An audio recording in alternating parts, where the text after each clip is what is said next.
It was not easy to break in. There's so much rejection. So I realized I needed to build a platform. And this year so far, I've brought in about 1.3 million. It'll probably be 1.6 or 7 by the end of the year. I am the only full-time employee that my company has. Oh, wow. Today I'm joined by Dorie Clark, who's a speaker, author, business consultant, and really an expert at getting noticed. Anyone who is good at what they do, but they don't have the reach. The big breakthrough for me was to start.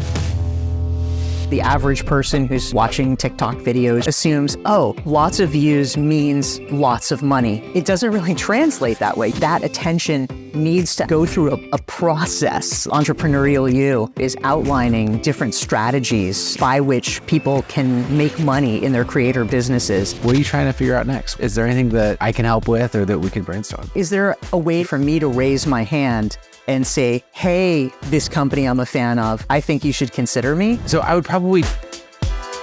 That's really interesting. I hadn't considered that. So Dorie, we have a mutual friend in Terry Rice, and in his creator story, he talks about you and your work being like a big turning point for him. I'm curious, just to dive in, what book in particular, because you've written a lot of different things. What book is he talking about there? And then what's some of the change that you helped him create? Yeah, Terry Rice is fantastic. And I think that the book that he is talking about is called Entrepreneurial You. Basically, the book is every chapter is outlining different strategies by which people can make money in their creator businesses. And I was trying to learn at the time how to be more successful in monetizing my business. And I realized that picking people's brains is just so ridiculous. And I don't want to be hitting people up that way. And I thought, all right, I can learn for myself and I can teach other people if I write a book about it. So I got a book contract from Harvard Business Review Press, and I wrote Entrepreneurial You as a way so that I could learn all of these things and hopefully teach other people. So we break down everything from coaching to consulting to communities to courses to blogging to podcasting.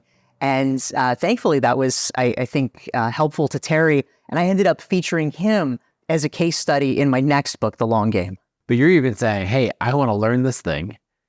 Writing a book is going to be my ticket in the door to conversations I wouldn't be able to get otherwise. You have the social proof of Harvard Business Review Press, but then you have this byproduct at the end. I really think that more creators should follow this process of like, as I learn something, what can I create for the world and how does it feed this goal? I mean, one of the things that I learned in my experience that I thought was interesting and part of what made me want to dive in and write Entrepreneurial You was that I realized that building social proof, building credibility, building a following, we often assume that naturally and inexorably leads to monetization, but it actually doesn't. Those are kind of separate processes, and you have to be really smart and thoughtful about how you build the back end, because otherwise it's entirely possible. I mean, you hear these stories about people who are, YouTube stars and they have millions of subscribers and they're literally working as a barista because the money is just not there in a direct way. So I think what's so great about the holistic view that you are propounding at Kit is that if you have an email list, you actually have people you can talk to, you have people that you can hopefully sell things to. And you need to be mindful of that from the beginning because fame or influence or people knowing your name is great, but it's a different thing than earning money from that. And I really wanted to study and understand that process because they are distinct. What do you think are the biggest differences? Like, what do you see that works well for building that payment attention, but versus stepping into monetization? Like, what's the pivot that people have to make? There's a difference between making money from something and making money because of something. Okay. And it's a subtle distinction, but we often tend to say, I'm going to make money from this. And so a person who hasn't thought about it closely, or the average person who's, maybe watching TikTok videos or something like that, assumes, oh, lots of views means lots of money.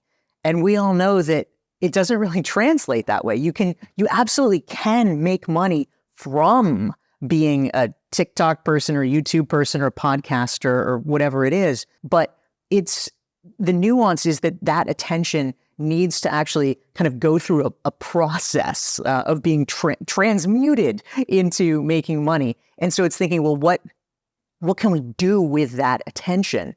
And how do you use it to fuel other things? And so, I mean, you've talked about this on the show. It could be anything from, okay, Kylie Cosmetics, or it can be turning it into courses, or, you know, in the sort of clearest sense, consulting engagement or speaking gig or something like that. But we have to really be thoughtful about putting those pieces into place. My personality type, I think, is because I'm really big into risk mitigation. I'm always thinking like, well, what if X collapses, or what if Y happens? I like having enough diversification so that you have a portfolio of ways that you actually can be making money from something. Getting to this point, I think is really interesting. How did you first decide that you wanted to be a content creator, and that, like, how did you first step into the world of writing? So like a lot of people, I wasn't necessarily starting with being a content creator in mind. I launched my business doing consulting in 2006, and I knew I needed to get clients, and I really was not sure how. Right. I didn't know a lot about entrepreneurship. I had previously been running a nonprofit for a couple of years before that, and that taught me a lot about the kind of day-to-day mechanics of running a business. But biz dev and actually getting work was a very different thing. I mean, I had kind of done what I could. Like, I knew a year before I left my job that I wanted to start a business. So I started reading books from the library, and I started taking classes at the local adult ed center. You know, here's how to do QuickBooks. Here's how to use PowerPoint, you know, things like that I thought would be helpful. But, you know, it teaches you these pieces, and it doesn't teach you the most important part, which is how to get a client, how to actually get money in the bank. I came to realize that I needed visibility strategies. I needed ways to get in front of people so that they would know who I was. But in my case, I had actually started my career as a journalist, and I had very quickly been laid off from my job. So I didn't last that long as a journalist, but I did have training in how to write. So I thought, okay, you know, that's a thing I can do. I will try to do a lot of that so that I can raise my profile and get in front of the right people. Okay. And so then where were the first places that you were writing? I was living in Boston at the time, so I was writing for lots of local things. I was writing for literally my local paper, you know, the Somerville Journal. I'd do like a letter to the editor and be very proud. I would write a piece for the Boston Business Journal, or there was like a think tank called Mass Inc., and I'd write for those things. And, you know, that was great. It exposed me to a certain audience, but I knew that eventually what I needed to do was to start writing for high-profile publications that had more national reach and that had more meaning in the minds of clients. You know, people have heard of, you know, a Forbes or a Fast Company or a Harvard Business Review. So it was not easy to break in. And honestly, it's kind of insulting. It's this very demoralizing thing, which I think a lot of people don't get past. There's so much rejection. I mean, I was a former professional journalist who had done it for a living, and I was raising my hands and saying, "Hi, people, I'd like to write for you for free. Will you accept my volunteer services?" And they're like totally dissing me. Absolutely not. No, they're like, we have no interest in accepting any of that. Yeah, it's ridiculous. So how did you actually get in the door at any of these publications? So I was actually very methodical about it. I made a spreadsheet of about 24 publications that I thought would be feasible, you know, things that had a reasonable brand name, things that had some salience in the business world, and publications that I checked on their website did accept contributions from non-staffers. And so I had my list. I, you know, plugged in my best guess from their website about who was the contact person. And I went through it, and I was doing cold pitches to all of them. In some cases, I knew people, and of course I was trying those warm leads first, but it was largely a brute force effort. I was able, after trying with about half a dozen people, to break in at Huffington Post, which at the time was very sexy. So that was at least a step in the right direction. But the big breakthrough for me, out of those 24 publications I reached out to, 21 of them completely ignored me and did not get back to me at all, even after multiple attempts. 3 of them did get back to me. 2 of them said, "Hey, well, will you send us some stuff? Will you send some pitch ideas or something?" And then they ignored me. And the third one was Forbes, which at the time was just starting its contributor network. And it really was a question of the right time. I'm partly making my luck by doing this legwork, but it was the right time for them. And they said, great, can you write us your first article within 10 days? So I jumped on that. And over the next 3 years, I wrote 250 articles for them. Oh, wow. Yeah. So really building on top of that reputation that they already have. And they can say, hey, I'm a writer for Forbes, and then parlay that into other things. Yeah, that's exactly right. I also used it as a vehicle to interview other people, especially fellow authors. Right. And so it became the best networking tool that I had at my disposal, because almost always, especially if someone had a book, they would say, yes, they'd like to be interviewed for Forbes. And so it was kind of my entry card to meeting a lot of the people I wanted to. How did it go to parlay the Forbes experience into not just more connections, but also, more social proof? While I was in the midst of, desperately trying to break in at these places that were ignoring me, I sold my bike on Craigslist. I used to run, the nonprofit that I ran was a bicycle advocacy organization. And so I had this quite nice bike that I had managed to get cheap because I got an industry discount for it. So I was, like, okay, I'm gonna sort of trade in my bike. So I sold it on Craigslist, and the woman who bought it turned out to be a copy editor at Harvard Business Review. And that was a publication that was not even on my radar. I wasn't thinking about it at all. But because she had checked me out to make sure I was not going to cheat her about the bike. Right. I'm not going to mug her in a parking lot or who knows what when you're doing a deal on Craigslist. Exactly. She's handed me this wad of cash. She actually said to me, oh, hey, I see you do writing in the business world. I work for Harvard Business Review. Mm. And I at least had the presence of mind to say, oh, do you accept contributors? Can you introduce me to someone? Right. And I had to follow up with her even probably about 3 times. But she did eventually introduce me to an editor, and he looked at my pitches and he said yes. I think that creators, many of them really dismiss the traditional social proof aspect of things. I don't know, what are other ways that creators, that you think they should pursue key points of social proof? Yeah, I actually have a framework about this, because my quick version is what I call 3x3. One time is an accident, twice is a coincidence, and 3 times is a pattern. And so if you can demonstrate that you have done something 3 times, most people will say, oh, okay, well, that's a legitimate occurrence, and not question it. And so if you can have 3 different types of social proof and 3 examples of each, then you are creating for yourself a rock solid bio. So diving into, I'm very curious of just what your business is now. How do you actually, what books have you written? How do you actually grow the business? So we'll start there, as you've written books and the audience and how that's grown, and then we'll dive into what the business looks like today. So the first book that I wrote was a little bit of an accident. It was called Reinventing You, and it came out in 2013 from Harvard Business Review Press. And I had started writing for HBR. The reason I really had a lot of fire in me to do blogging and write articles was that I had wanted to write a book, but I kept getting turned down because the publisher said, sorry, you're not famous enough. The magic words, you don't have a platform. And so I realized I needed to go out and get one. I needed to build a platform. So in the process of starting to write for HBR, I was writing lots of things. I was writing basically any article that I thought that they would publish that was, reasonably within my wheelhouse of expertise. And I had written one about professional reinvention, which was kind of inspired by my own experience. I had a lot of careers in my 20s, lots of stuff that didn't work out.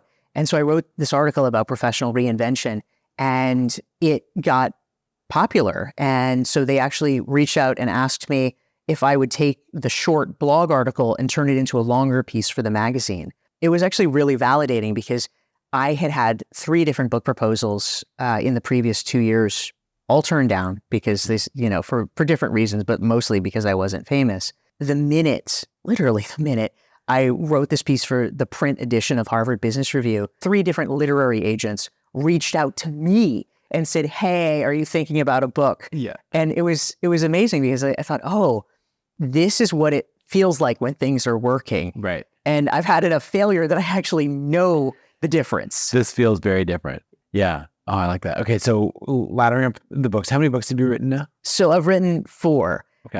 The second one, standout, was my trying to answer the problem. How do you get to be known in your field? How do you get to be a thought leader? How do you get to be a recognized expert in what you're doing? And then there was Entrepreneurial You, which is, okay, great. People respect what you're saying. Now, how do you make money from it? Right. And then finally, my most recent one is called The Long Game, How to Be a Long-Term Thinker in a Short-Term World. That's really a book about trying to answer some of the modern problems that plague us. You know, how do we actually take the steps now to create the life that we want in the long term? How do we create an interesting life? How do we be more thoughtful in our choices so that we are more likely to get the outcome we want? You have done more of what we see in the creator world, what I've done, what many others have done, of layering on like much more of the economic side beyond the books. So what does the business look like today? Yeah, the books, as you say, are kind of a driver. They're sort of a tip of the spear of intellectual property so that people know what I can do and know what I'm about. But there's a variety of different pieces. I do keynote speaking, so oftentimes companies will invite me to come in and give talks, especially about 2 of my books, about the long game and strategy issues, and about reinvention and how employees can reinvent themselves at the company. Also, I run an online course and community called Recognized Expert. In a lot of ways, it is exemplifying what I talk about in my book, Standout. So the books really are kind of tied into the IP. The goal for that, it is for creators, for professional service providers, basically anyone who is good at what they do. They're a smart person, but they don't have the reach that they want to, and they want to try to crack the code on that. And so Recognized Expert is a course and community helping them figure out how to do that and how to get their ideas more widely heard. I also run, since 2017, I've been running an annual mastermind that I do. I also do a lot of... like in person, or? It is twice a year we meet in person, and then we have virtual sessions in between. I do a little bit of business school teaching. For 10 years, I taught at Duke, and I now primarily work with Columbia Business School. And, there's book royalties, there's other all things. kinds of things in there. Yeah. If you're open to talking about it, I'd be really curious, like for the last few years, what's annual revenue for the collective creator business? Yeah. So I was looking this up on my accounting software before we came, just so I could be prepared. So this year so far, like to date, I've brought in about 1.3 million. Okay. As like the first 3 quarters of the year, basically. Yeah, exactly. So it'll probably be, I don't know, 1.6 or 7 by the end of the year. I like to keep things very lean. So I am the only full-time employee that my company has. Oh, wow. I'm all about margins, Nathan. Oh yeah. Hey, you got to put all that business school experience to use. That's right. So I have a part-time chief of staff, and he has a very part-time, like 5 hours a week assistant that works under him. But that's the infrastructure. So we keep it very light. Last year, actually, I had a lot of, I'll call it extraordinary income, because I had a big licensing deal. So I brought in, it's so sad because it was just a tiny bit shy, but it was like 2.968 million. I'm like, oh, I couldn't quite crack it. You're like, quick, somebody book me for some consulting or something. Exactly. I had that. I donate some blood or something. I had that with ConvertKit, now Kit, where in a year we went from 2,000 in monthly recurring revenue to 98,800. And I was like, oh, we're so close. Hey, mom, do you need an account? Anyone want to like $1,200? Yeah. I want to get into the licensing. Maybe looking at 2024 so far, if you have some of that breakdown, like how does it split out between royalties, speaking, and the courses? Yeah. So for me, in terms of this year, I have, and I'm doing math in my head right now. Yeah. We're going broad numbers. Yeah, exactly. In general, one of the goals that I've had for myself over the past, say, 5 or 6 years is that we all have things in our business that we do that are just kind of like, okay, keep, admin, keeping it going, the things you have to do. But whenever there was discretionary effort, whenever there's, the ability to choose where you're focusing, I always wanted to focus my attention on things that could lead to long-term passive income. Yeah. That was really a goal for me because in 2015, which was the year that Stand Out came out, I gave 74 talks that year. And that, so it's like 1.5 a week. Yep. And that's the exact math I was just doing. I'm like, yeah, that's a lot. And I'm guessing they weren't all within, a few hour drive or train ride of home. Tragically, they were not. So I was living in New York City at the time, and I just it was Christmas time, and I was home, and of course I was sick because I had just gotten off a plane, and I was just sitting there. I'm like, how many nights have I even spent in my apartment? Like, why am I living in the most expensive city in America? To not be there. Yeah. And so I decided it was unsustainable. And as it happened, something that, again, is a combination of both strategy and luck, I predicted 2 possibilities that I wanted to try to mitigate against. One was, I'm sitting there with some terrible cold, and I thought to myself, all right, if I actually got really sick somehow, like if there was a real problem, I'm making a lot of my money from doing this. Yep. I have to be smarter about that. Was it like 70% of your revenue or more from speaking? I think it probably was at the time, yeah. And I realized, okay, that would just evaporate. So I need to do something different. I also recognize, speaking is always the first thing when there's a recession that gets cut. Yeah. We're not going to have the conference. We're not going to have the speakers. And so it can go away so easily. Clearly, I did not predict an international pandemic, but the net effect was the same. And so 2016, 17, 18, I started investing a lot of energy in creating online courses. And so I did all of these things as kind of a backstop against that economic uncertainty. Right now, I am getting from, all the various online courses that I'm doing, probably an average of about $700,000 or $800,000 a year in royalty revenue. That is not counting my own course. I'm not optimizing for high dollar launches. I'm optimizing for easy launches and ones that will yield the right people. I'm largely marketing to my list of people who vibe with me and are good people. Yep. And so typically when I'll do a launch, it'll be in the ballpark of about $150,000 per launch, almost all of which is relatively automated. That's awesome. How many subscribers do you have on the list now? It is about 65,000. If there's a business creator, or I guess in any niche, but we're primarily talking about business, that wanted to go down this path of saying, hey, I really want to take my expertise and credibility. I've worked so hard to build up the credibility and leverage things one into the next, and go to, one of these platforms and get into LinkedIn Learning or something like that. How would you go about doing that? For anything, a warm introduction is always the best, of course. So if you know somebody who has done it, asking them for a connection is great. It's important to scour the catalog and really look for where the holes are and try to come up with something and say, well, you have this and this, but what I'm not seeing is this other thing. And I am uniquely qualified to cover this other thing. And here is why it would be valuable to your audience. It's also, I think, important to make sure, and this is true with any organization that you're trying to penetrate, to understand who their customers are. I have basically, over the past decade, run experiments with so many online learning courses, or online learning companies. And I can think there's a course that I did with one organization 10 years ago, and I do still earn royalties from it, which is great. The less great part is that over the course of a decade, it's brought in about $10,000. So, that's nice, but it's not what you're hoping for when you put the time in. Yeah, exactly. And not every experiment is going to work. So you really need to have volume to be able to see what is going to be effective for you. Recognized Expert, the online course and community that I run, my flagship, it's not inexpensive. It's a $2,500 course. People do get one time. It's one time. I know you're a big subscription revenue guy. Well, I think about this a lot of where, I have Kit on the subscription revenue side, but then, for training and content that I want to do, should it be one time? Should it be recurring? Yeah. It's a struggle because I see the value, of course, in recurring subscription revenue.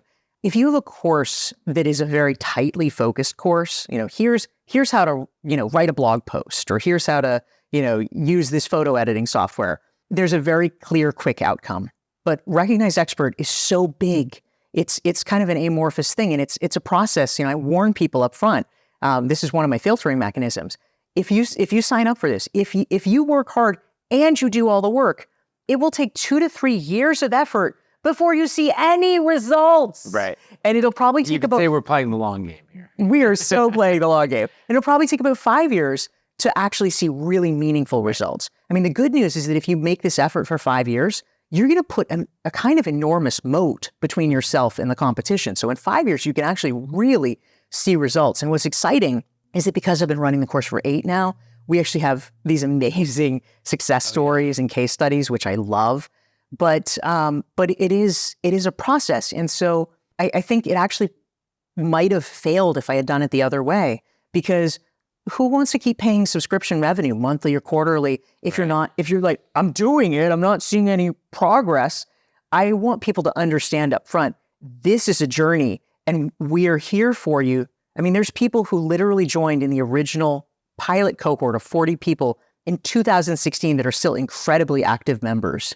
And that's what I want, is for people to say, okay, I am on a pathway of getting my ideas out there. And that is the work of a lifetime. That is the impact you want to have in the world. And we want to be there for those people. Yeah. And what I love about that is, for the people who put in the work, you have over-delivered in the value so much. Yeah. It's what I also do like about it. I mean, there's economic things, that you might want to change. But what I like about it in general is that it also makes it very referable, because let's say somebody joined in 2017, and if they've continued, if they're still involved, literally now for 7 years, they've been getting value out of this community. We do live monthly webinars. We do all this stuff. They have forgotten the pain of ever having paid for it. Right. And it just feels like an incredibly nurturing, giving community, which is what it is. But they've been getting so much value for so long. It's very easy for them to feel good telling other people about it. So that actually really helps the virality and helps the quality of people in the community. Yeah, that makes a lot of sense. I'm thinking about what I'm launching next, which is a course on creator flywheel, something I've talked about. Yeah, I want to take that course. And so I'm thinking about the pricing on it, because I know that the group coaching aspect is really, really important. And so talking to other friends like Dan Martell and others who have these group coaching programs, what I'm thinking about is the course at $2,500, but then charging quite a bit more, maybe $8,000 a year or something. So you're getting into the, $600 a month territory for the group coaching aspect of it, to make it really worth my time and filter it to people who are really...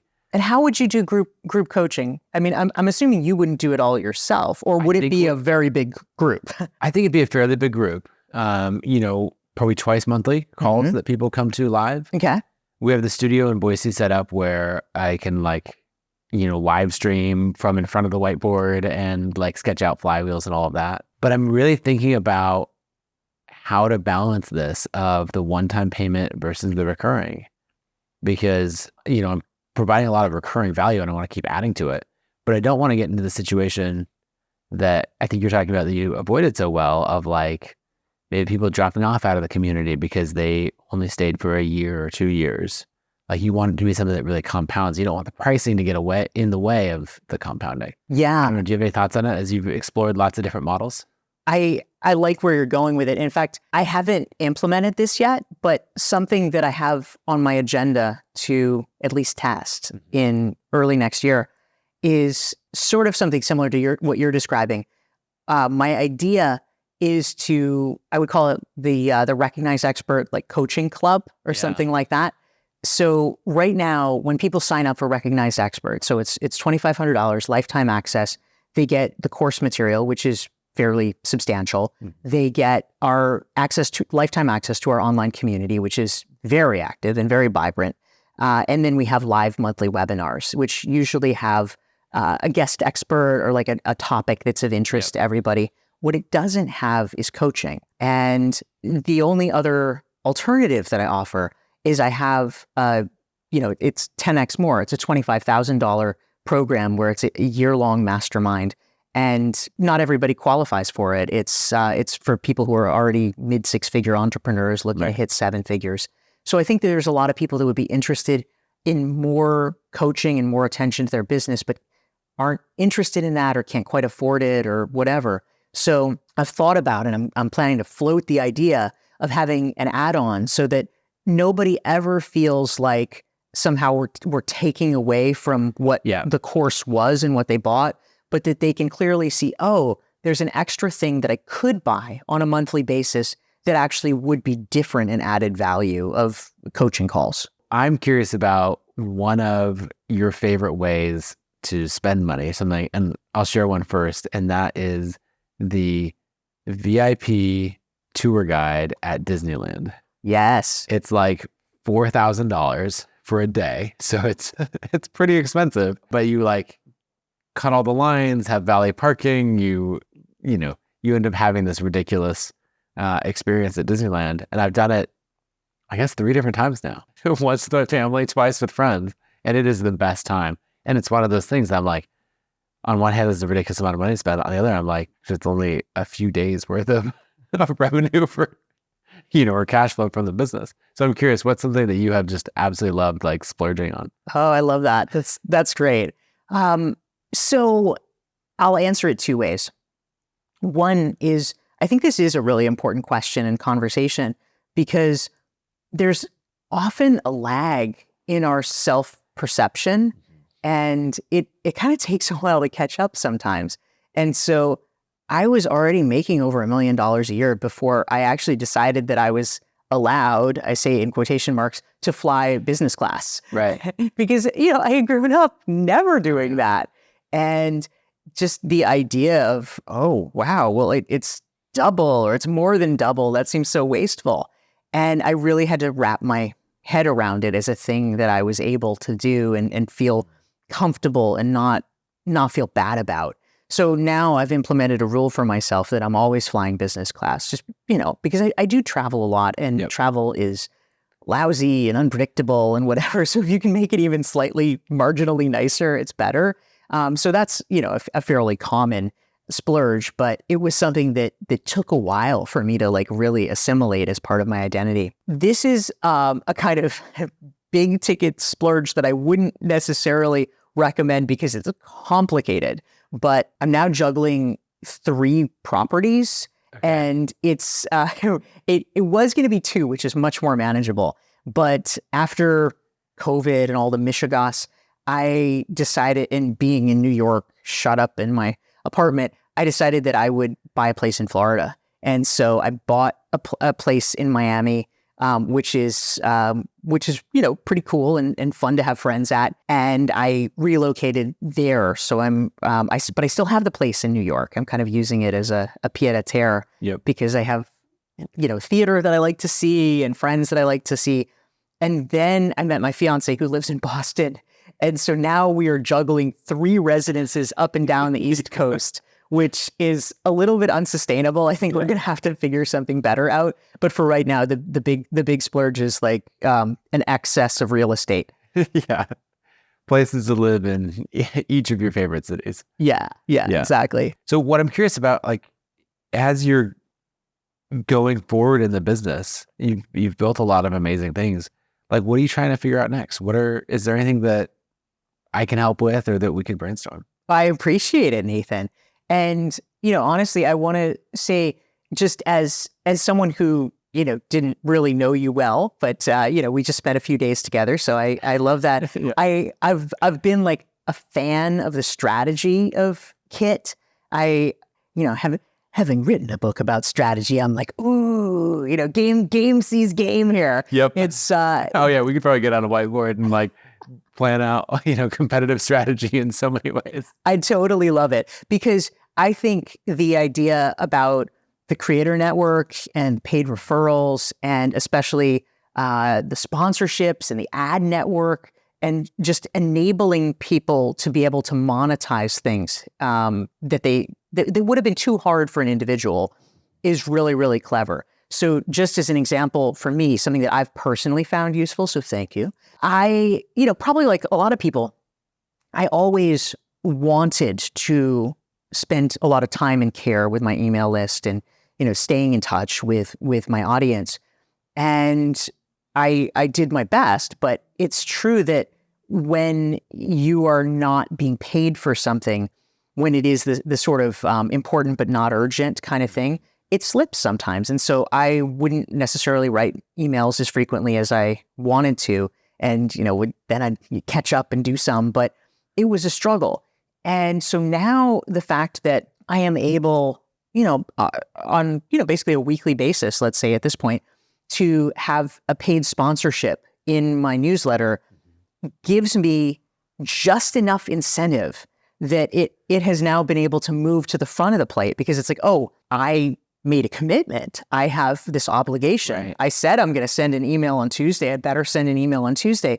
And it's created, I think, a positive forcing function, because what we want to be doing is creating high value content that nurtures our audience, which, I argue, and I think you'd probably agree, makes them more likely to buy things from us down the line, because we've really demonstrated the value. So the fact that you've created that possibility, I couldn't have gone out as an individual and cold called a bunch of companies, hey, do you want to sponsor my newsletter? But you guys have made it easy. And that is so helpful. And it's helped me prioritize the things that I want to be prioritizing anyway. So that is really great.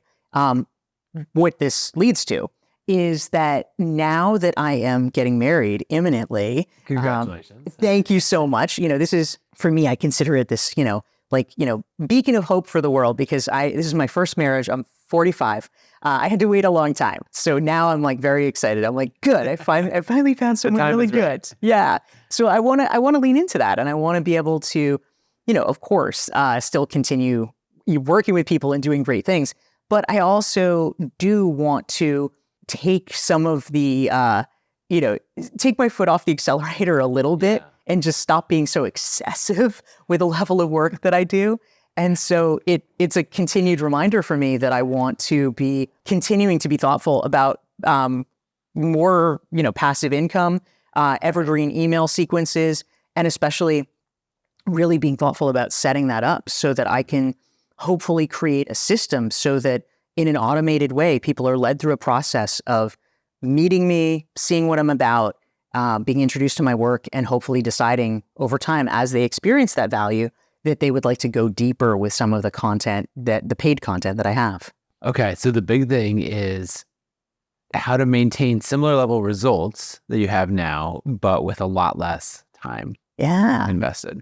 Yeah, I love that. Yeah, what have you seen in terms of best practices? The first thing you've written an incredible amount of content. Even as we're talking early on, it's 200 plus articles contributed to Forbes and all of that. And I think about the newsletter.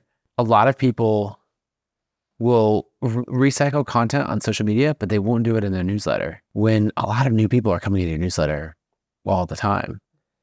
And so, do you send a newsletter once a week? I actually, nowadays, I'm up to twice a week. Okay, twice a week.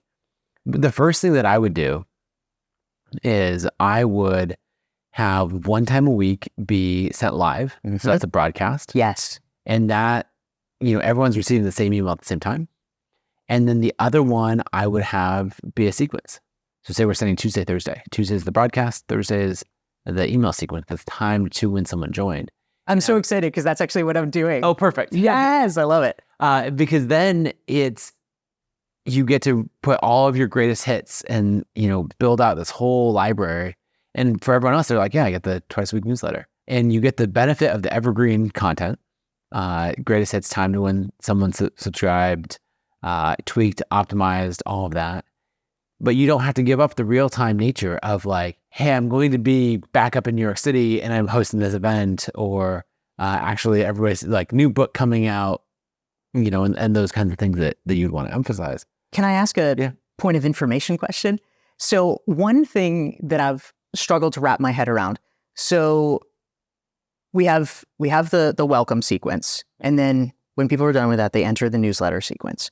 So the way I've structured it now, and I'm not sure if this is the best way, is that I've basically created a ton of what I'll call modules, and basically each module is 4 newsletters, and I'll say 3 of them in the automated sequence will be pure educational value emails, and then the 4th one will be a sort of light pitch around something that I offer, course or something like that. And so there's a number of those. We have like newsletter 1, newsletter 2, newsletter 3, and then periodically I will then have something that is a more sort of straight up sales sequence.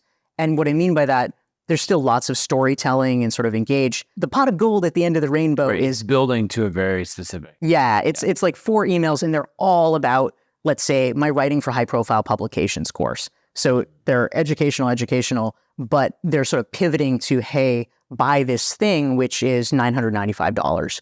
So I have those. It's not a big deal if you're in the sort of regular, like a newsletter 1 sequence, because, it's not like you're building momentum on it. So it would be totally fine to be like, okay, Tuesday you get a live broadcast and Thursday you're getting that sequence. Yeah. But if you're in the sequence where you're sort of building to the emotional climax of why you really need writing for high profile publications, I kind of don't want to interrupt that with the broadcast. I'm not quite sure how to do that or how to structure that. Do you have advice? Yeah, that's interesting. You could automate both emails, but you do tend to lose. I find myself wanting the ability for the live broadcast. I want to say like this podcast episode came out or this other thing, and it's like attention right there for everyone. But if you automate both, then that gives you a lot of flexibility. If you follow someone like Brennan Dunn, who we've been hanging out with the last few days, he's very good at building the system where you can like interject, use a snippet inside of Kit. And then when there's content in the snippet, it automatically takes over the beginning, of the automated email with that announcement. Things I would announce like new podcast episode, ConvertKit rebrands to Kit, right? Those are the things that I would put in there. But then the rest of the email is still the same. Interesting, yeah. So I would probably do that. I guess those would be the 3 things.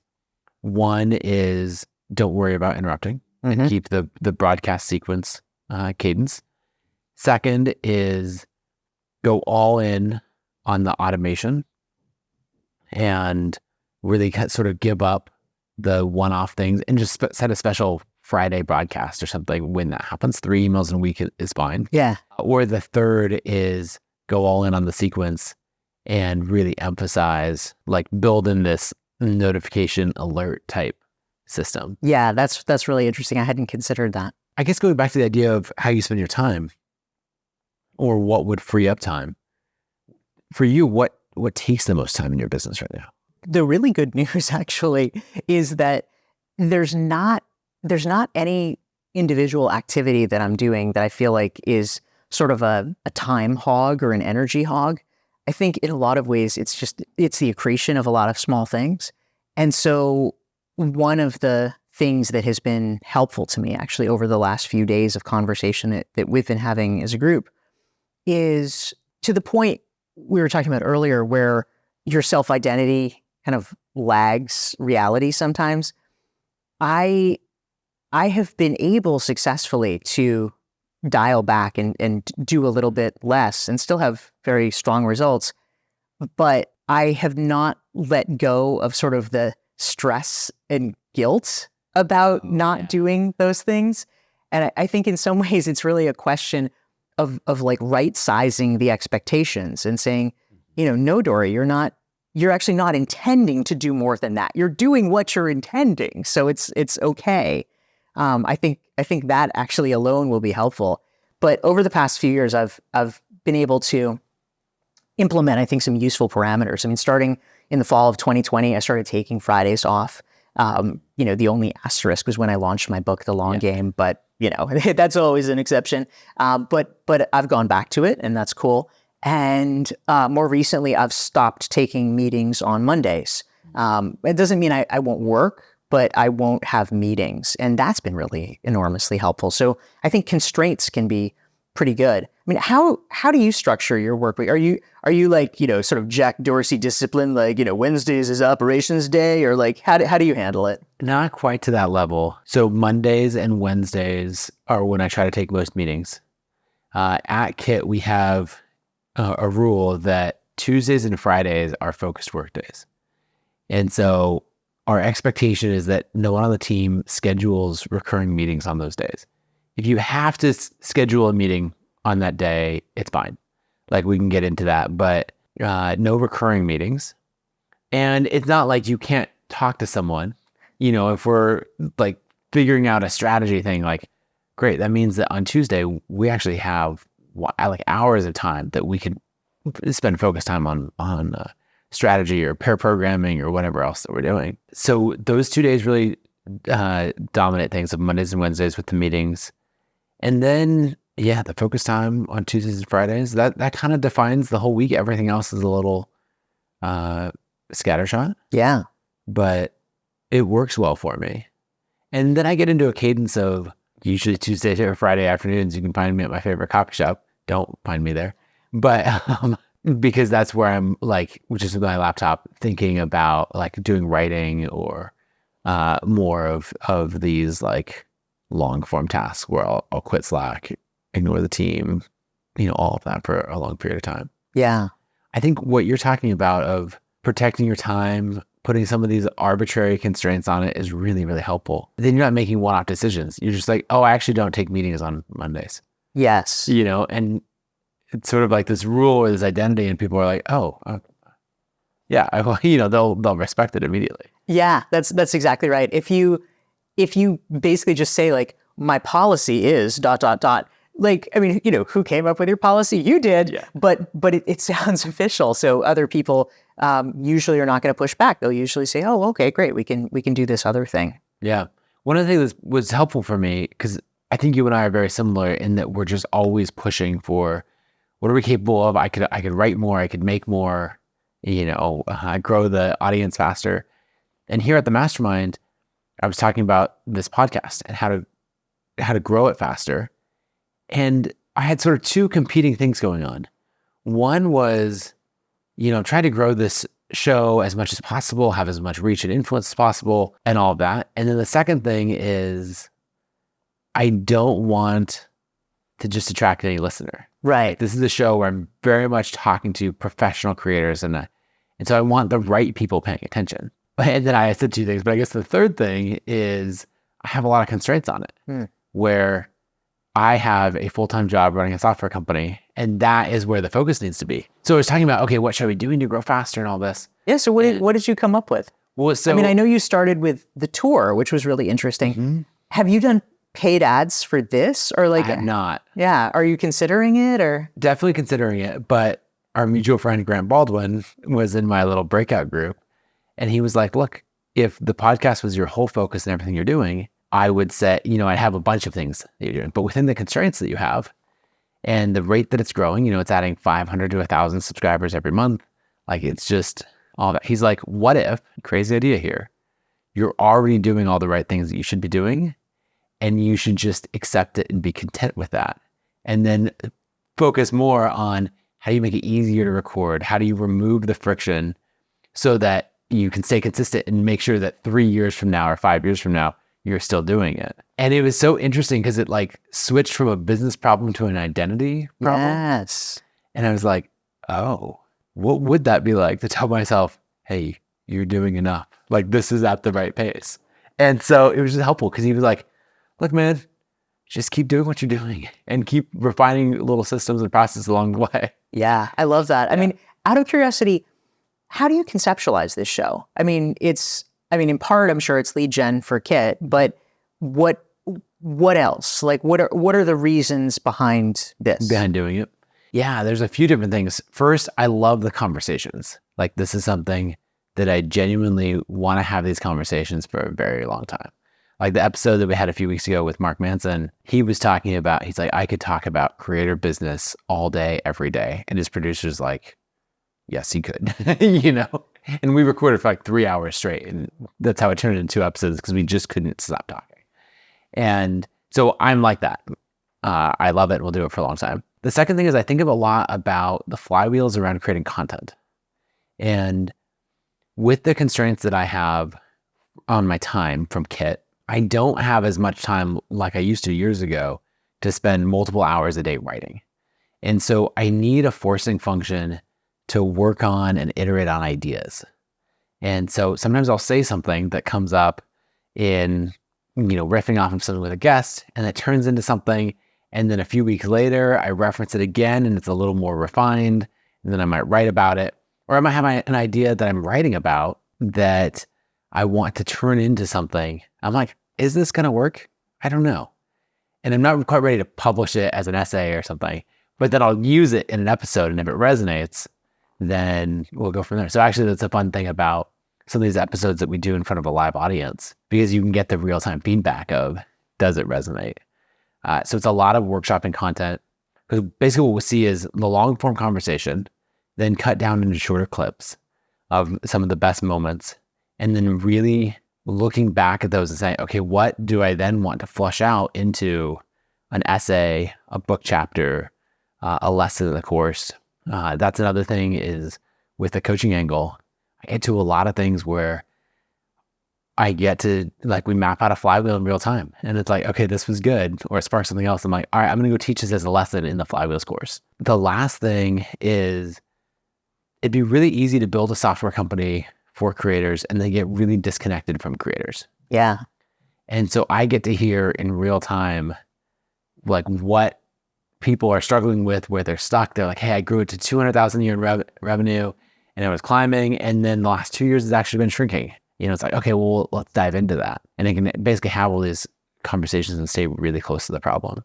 There's actually the fun thing about the Mastermind is the sheer number of people here using Kit was awesome.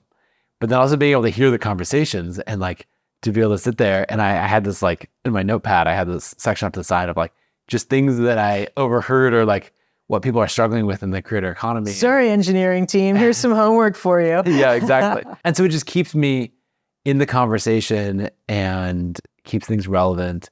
And then really is the core driver of my content flywheel. Yeah, that's great. I love that. That's the thing. Is there any other content or things like that you feel like, and I'll open this up to anyone listening as well who wants to jump into the comments, that you as you listen to the show, that you would love to hear covered more? I really love what you've done with the show. I think it's so interesting to go deep and really get into the nitty-gritty of people's businesses. I mean, there was a theme in the Mastermind this weekend where people were saying, create for the nerds. And I think for the right people who are very interested in the mechanics of business models, this is a great show. So I love that. I do have a couple of, I made a list. I brought a list, Nathan. I love it. Of my future wishes for Kit. These might be things that you're already doing, but if I can make my little dream punch list. Okay, so one thing that I think would be cool, I have noticed that there are some companies that advertise, and I think they should advertise on my newsletter because I would be a good fit. I use their stuff. I could give a really good testimonial, but there is not, as I understand it, presently a way for me to raise my hand and say, hey, this company I'm a fan of, I think you should consider me. And I think if there was some kind of a vehicle, whatever, even a form that I could fill out so you're not bothering them, but so that it could come to their attention.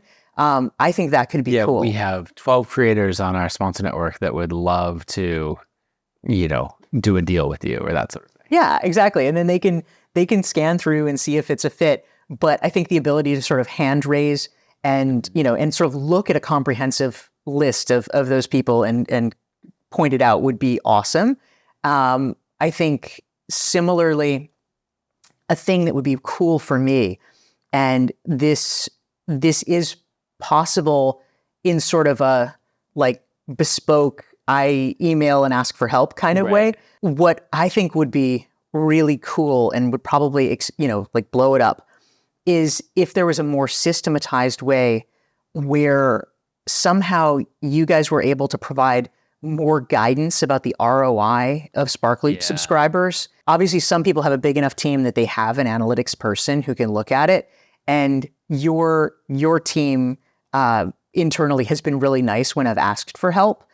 But to have it be a little bit more understandable and plug and play, where there could even, I'm like dreaming here, like, some kind of a dashboard that explains everything and just like makes it super clear, like, hey, Dorie, this Sparkloop subscriber that you've paid for, your Sparkloop subscribers are staying on just as long as your organic ones, right. And they're purchasing at, such and such rate.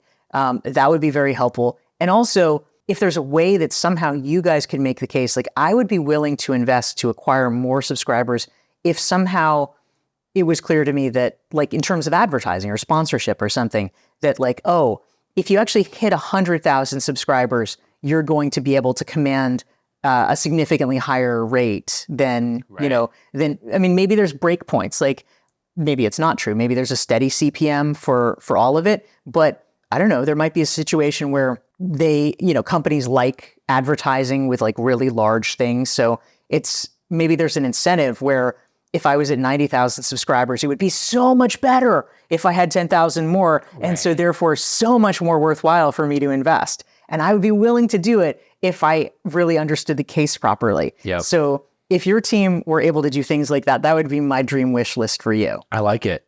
Attribution is something that we think about a lot. Yeah. And actually in the next few weeks are releasing like the first stages of that, and then we'll expand from there. So you can understand what activities are really working and going from there. A conversation that came up a lot at the Mastermind is like organic versus paid subscribers, and how do you test the quality, and the pros and cons of each. And something that a lot of people came to was to really ask for replies from your subscribers. So ask questions and say like, what's your biggest frustration with learning this? Like, whatever topic we've narrowly scoped to, and then hit reply and let me know. And you really build up from there. And I think that's really interesting. But that's a way that you can see like, okay, do we have relevant people paying for this? That's interesting. So is there a way to like sort of automate that or put that in a table, or is it literally just like, oh, it would be manual. Yeah. Okay. Cool. And that's where, having an assistant, someone go through and check that. Like there was someone at the Mastermind who was talking about, all right, how do I really know I'm gearing up for this big book launch? How do I test if these are the right people? And it's like, well, actually starting a conversation. That's something that Justin Welsh talked about with everything that he does on LinkedIn, where he's on a daily basis starting conversations and really engaging with everybody.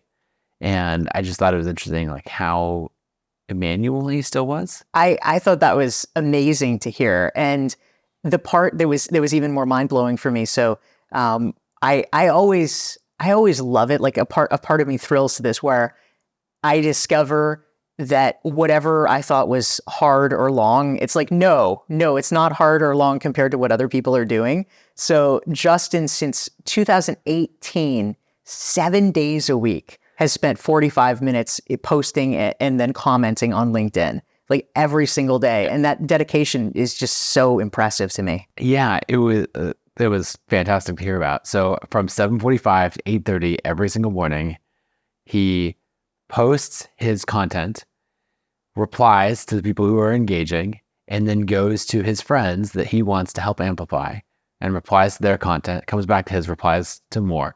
And like, it was such a simple set of tasks. And he's like, this is what I do 7 days a week. And someone was asking like, could you do it 5? And he's like, yeah, I can do it 5 days a week, but we're going with 7. And I love the simplicity of it. I love the conversation that he has, because people are like, Justin replied to me, I just think that's great. And so bringing back the newsletters, I think that soliciting replies is really good and really worth it, where you can get, the ideas and the frustrations and like keep your pulse on what your newsletter subscribers are struggling with, and get the confidence that, all right, I'm attracting the right people, or, I'm really not. Yeah, I think that's a really interesting point. It's true. I mean, so many people in Justin's position would have outsourced this ages ago to a VA, right. And they would not but they would not have taken the same level of care and attention. And so just the value of going deep sometimes can be very powerful. Yeah. Well, Dorie, you've built an amazing business. It's been fun to watch you from a distance the last, I guess, 8 years now. I think we first met in 2016 at Social Media Marketing World. And I became a customer of ConvertKit Now Kit in 2017. So. Oh, yeah. So, yeah, for a long time. And then I think you're one of our top users on Kit Commerce as well, and have driven a lot of volume through that. So it's been really fun to dive into your business. Where should people go to follow all the things that you're up to? I appreciate it, Nathan. Thank you so much. I have, speaking of social proof, I have more than 800 free articles available on my website that people can check out that I've written for places like Harvard Business Review and Fast Company at DorieClark.com. And if people want to subscribe to my Kit newsletter, go to DorieClark.com/subscribe, because it actually is true. The greatest care that I spend and take in my writing is in my newsletter. I write everything myself, and I feel very particular about it as a former journalist. So that is really the place to go to get the 411. Sounds good. Thanks for coming on. Thanks, Nathan. If you enjoyed this episode, go to YouTube and search The Nathan Barry Show. Then hit subscribe and make sure to like the video and drop a comment.